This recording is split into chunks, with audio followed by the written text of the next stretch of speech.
नमस्कार, cooking with निशिगंधामध्ये तुम्हा सर्वांचं खूप खूप स्वागत आहे। सो आज बनवलेला आहे मूग डाळीचा शिरा। तर हा शिरा कसा बनवायचा आहे यासाठी आपल्याला काय काय साहित्य लागणार आहे आणि तो कसा बनवायचा आहे, तर चला व्हिडिओला स्टार्ट करूया। So let's start. तर मूग डाळीच्या शिऱ्यासाठी आपण घेतले आहे 1 कप मूग डाळ। तर ही स्वच्छ निवडून घेतली आहे। तर आता आपण हिला स्वच्छ धुवून घेऊया।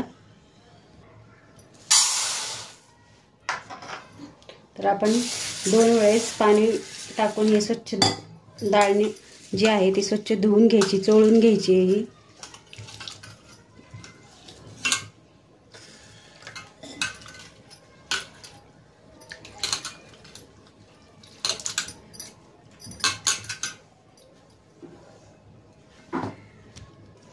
तर आपण ही डाळ जी आहे ती 2 वेळेस पाण्याने स्वच्छ धुवून घेतली आहे। तर थोडं ह्याचं पाणी आपण निथळून घेऊया। या चाळणीमध्ये आपण असे पसरवून घेऊया ही।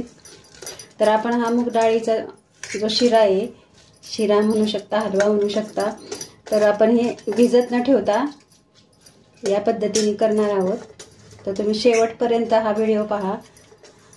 जे नवीन आहेत त्यांनाही हा जमल, फार छान होतो हा हलवा। तर आपण आता इतर साहित्य पाहून घेऊया। तर ज्या वाटीने मी मूग डाळ घेतली होती, म्हणजे ह्याच कपनी, तर त्याच कपनी आपण 1 बाउल हे घेतले आहे साखर, पाऊण बाउल तूप आहे, हे वितळून घ्या तुम्ही, मी आता वितळून घेणार आहे। तर हे ड्रायफ्रुट्स आहे, इलायचीची पावडर आहे आणि केशरच्या 5 ते 7 काड्या ह्या दुधात भिजवल्या आहेत मी, आणि हे मनुके आहेत। तर आता आपण डाळ भाजून घेऊया। तर आपण कढई ठेवली आहे, थोडंसं तूप टाकूया आणि आपल्याला ही डाळ जी आहे ती स्लो फ्लेमवर थोडीशी भाजून घेऊया आपण।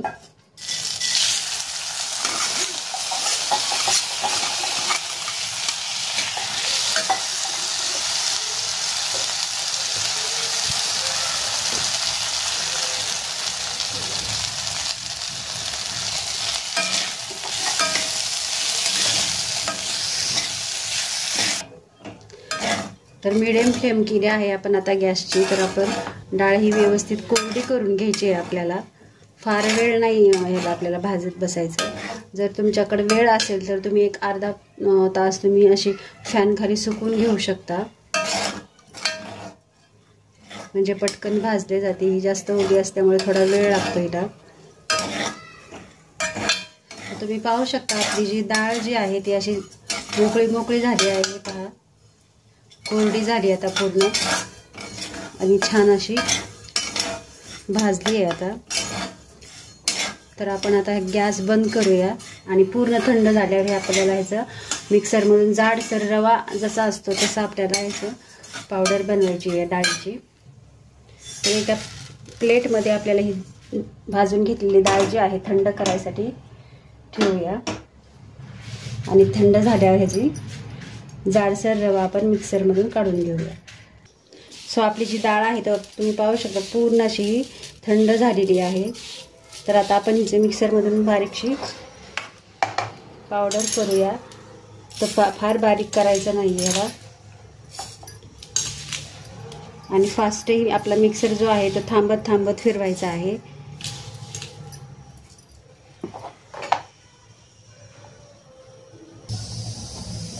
तर आपण डाळ जी आहे ती मिक्सरमधून पावडर केली आहे। तर पाहू शकता तुम्ही, हे या पद्धतीने बनवायचं आहे, असं एकदम बारीक नाही करायचं। हे पहा, अशा पद्धतीने आपल्याला ही पावडर बनवून घ्यायची आहे। तर राहिलेलंही मी बनवते आता। तर बाकीचंही आपण मिक्सरमधून काढलं आहे। तर एवढी 1 बाउलपासून एवढं पीठ आपलं झालं आहे, रवा झालेला आहे। तर तुम्हाला जर हा करून ठेवायचा असेल ह्याचं प्रीमिक्स, तर तुम्ही डाळ धुवून स्वच्छ 1 तास अशी सुकवून घ्यायची, आणि भाजून तुम्ही असा रवा काढून फ्रीजमध्ये ठेवला तर 10 ते 15 दिवस हा रवा राहू शकतो, आणि तुम्हाला जेव्हा करायचं आहे तेव्हा तुम्ही म्हणजे पटकन करू शकता। तर आपण आता शिरा बनवायला घेऊया। तर आता आपण शिरा करायला घेऊया। तर मी कढई ठेवली आहे गॅसवरती। तर 1 मोठा भरून चमचा तूप टाकूया आपण. वितळून घेऊया तूप हे.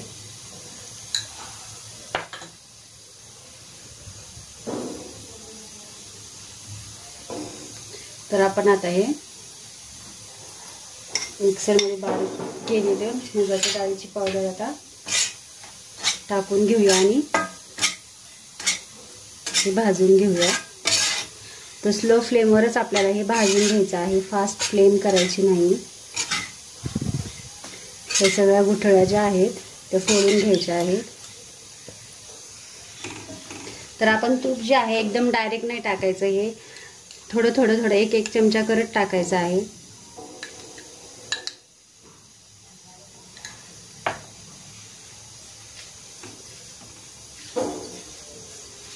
म्हणजे आपला हे जो रवा जो आहे मूग डाळीचा तो छान व्यवस्थित भाजला जातो. तर हे सगळे जे गुठळ्या ज्या आहेत त्या अशा स्पूनने फोडून घ्यायच्या आहेत. हा शिरा खूप छान होतो. ज्यांनी कधीही केला नाही त्यांनी जर प्रथम करायला घेतला तरी कधीच फसणार नाही. अगदी शाही हलवा होतो हा. या पद्धतीने तुम्ही नक्की करून पहा, खूप छान याची चव लागते. तर तुम्ही पाहू शकता आपल्या ह्या शिऱ्याचा जो रंग आहे तो चेंज झालाय. आता हा भाजत आला ना त्याचा कलरही चेंज होतो आणि याचा सुगंधही खूप छान येतो. तर समजून जायचं की आपला हा रवा जो आहे मूग डाळीचा तो छान असा भाजला आहे. तर आता मी थोडंसं आणखीन एक अर्धा चमचा जे आहे ते तूप टाकते ह्याच्यात. तुम्हाला जर तूप वापरायचं नसेल तर तुम्ही हेच प्रमाण घेऊन तेलही वापरू शकता. पण हा जो शिरा आहे तर तुपात केल्यावरच खूप छान लागतो. तर त्यामुळे तुम्ही शक्यतो तूपच वापरा. जर नसेल खात तूप तर तेल वापरू शकता तुम्ही. तर तुम्ही पाहू शकता हा छान असा भाजलाय आता खरपूस. छान असा ह्याचा सुगंधही आता येतोय. छान खरपूस भाजला म्हणजे ह्याची चवही छान लागते. तर आता आपण ह्याच्यामध्ये साखर टाकून घेऊया. तर साखर मी ज्या बाउलनी डाळ घेतली होती त्याच बाउलनी साखर घेतली आहे. तुम्हाला जर कमी आवडत असेल तर तुम्ही पाऊण वाटी ही साखर घेऊ शकता. तर गॅसची फ्लेम जी आहे ती अशी स्लोच ठेवायची आहे आणि ही साखर जी आहे ती आपण पूर्ण वितळून घेऊया ह्याच्यातच. तर ह्याच्यामध्येच मी ड्रायफ्रूट जे आहेत ते टाकून घेते. थोडंसं तूप टाकते म्हणजे आपले ड्रायफ्रूट जे आहे थोडेसे असे फ्राय होतील ह्याच्यामध्ये.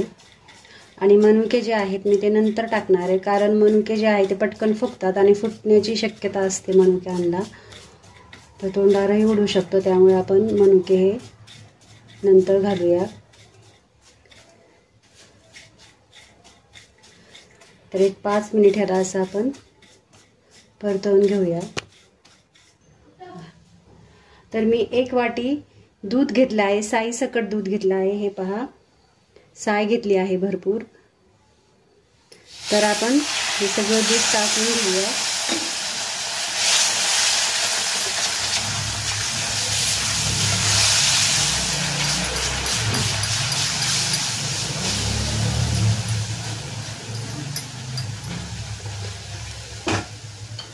आणि जे केशर घेतलं होतं आपण दुधात भिजवलेलं तेही टाकून घेऊया. आणि थोडंसं एक अर्धा बाउल पाणी टाकले मी.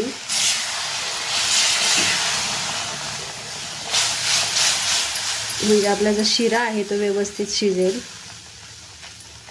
तुम्हाला ह्याच्यामध्ये जर खायचा पिवळा रंग टाकायचा असेल तर तुम्ही टाकू शकता. आणि आता लास्टला विलायची पावडर, मनुके,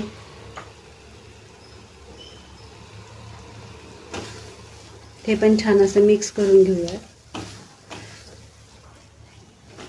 लास्टला इलायची पावडर टाकल्यामुळे जी इलायचीचा सुगंध आहे तो छान राहतो.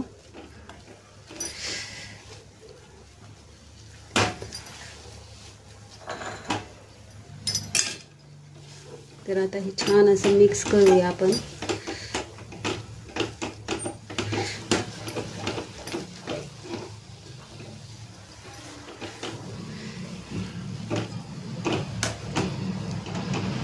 तर आणखीन थोडंसं ह्याच्यात पाणी टाकूया.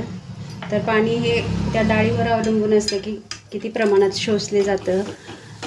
तर मला 1 बाऊल, हे छोट्या बाऊलने 1 बाऊल लागला आहे. तुम्ही पूर्ण पाण्यातही तुम्ही हा शिरा बनवू शकता.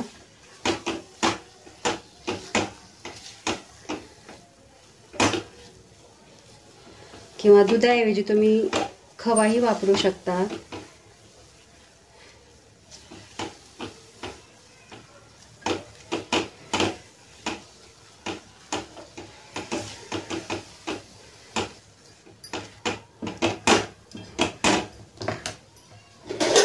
तर 2 ते 3 मिनिट आपण ह्याला वाफून घेऊया.